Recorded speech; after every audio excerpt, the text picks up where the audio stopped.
Cerca Teleeuropa sul tuo Play Store o Apple Store e scarica la nostra app.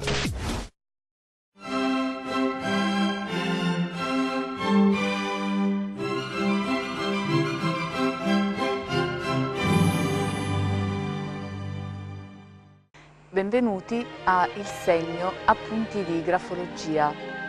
Parliamo della fisiologia del movimento scrittorio. Il cervello umano, più correttamente encefalo, è il risultato della sovrapposizione dei 3 tipi di cervello apparsi nel corso della evoluzione dei vertebrati. 3 cervelli distinti e intimamente interconnessi. Il cervello più interno o rettiliano, costituito dal midollo, dal ponte e dai gangli della base, è il mondo della somatopsiche, il soggiacere alla routine, reverenza per ciò che è codificato. Il secondo cervello, quello dei paleomammiferi, è costituito dal sistema limbico, dalla mente emotiva. L'insieme dei comportamenti emotivi derivanti da questo secondo strato del cervello viene chiamato timopsiche. Il cervello limbico elabora informazioni in termini di sensazioni emotive che guidano il comportamento necessario per l'autoregolazione e la conservazione della specie. La neocorteccia o neopallio o cervello neomammifero ricopre 2 cervelli sottostanti e risulta molto sviluppata. Questa struttura recente è caratterizzata da risposte flessibili, sensibili all'ambiente e alla cultura. Il cervello detto corticale. Le caratteristiche fondamentali sono il linguaggio simbolico, l'astrazione, la creatività, la parola, i comportamenti complessi, coscienti e volontari della noopsiche. Oltre alla tripartizione verticale, abbiamo la distinzione orizzontale. Abbiamo 2 emisferi, quello sinistro che è dominante nel 95% delle persone, nelle quali è deputato alle funzioni simboliche del linguaggio, compie analisi nel tempo, coglie somiglianze concettuali, percepisce dettagli, codifica le afferenze sensoriali, manca di un sintetizzatore di forma. L'emisfero destro è responsabile dei compiti spaziali non verbali, dell'espressione musicale, della memoria spaziale, riconosce una faccia, una melodia, capace di orientarsi in un labirinto, svolge alcune operazioni verbali ma estremamente semplici e automatiche, interiezioni, imprecazioni, comprensione di ordini verbali corti, compie sintesi nello spazio, coglie somiglianze visive, percepisce le forme.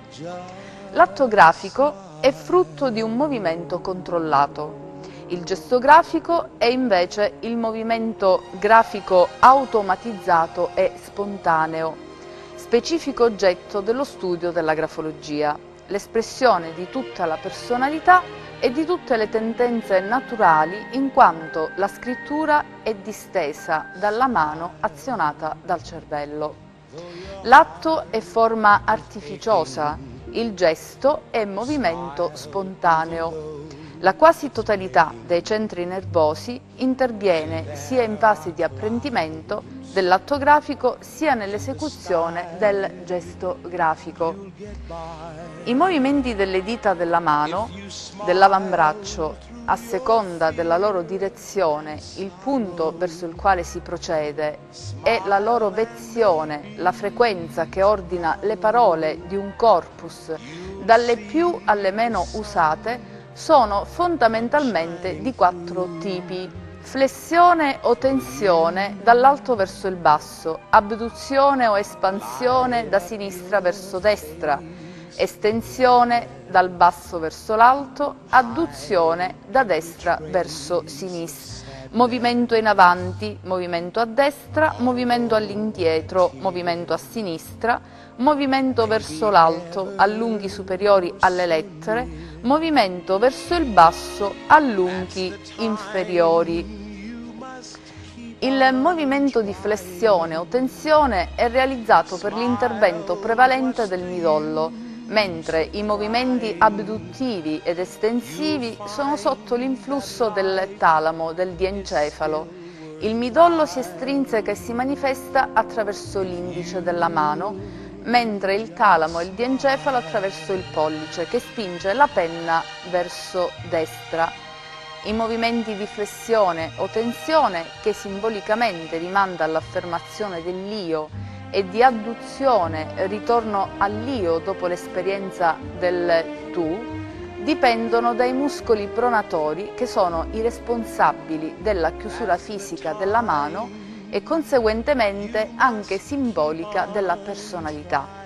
I movimenti di abduzione, espansione, estensione, allontanamento dall'io e quindi estroversione, sentimento, sono il frutto dell'azione dei muscoli supinatori che aprono la mano e l'avambraccio, e quindi la personalità alle esigenze dell'altro, alle aspirazioni, al futuro e al tu. Ogni comportamento umano ha uno stile individuale ed espressivo.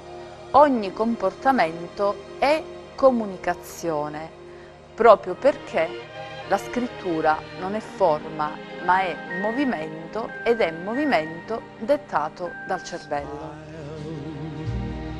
Though your heart is aching, smile even though it's breaking.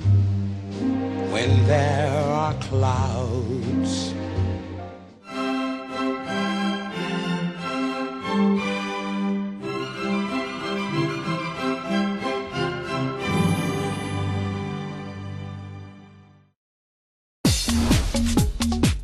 Cerca Teleeuropa sul tuo Play Store o Apple Store e scarica la nostra app.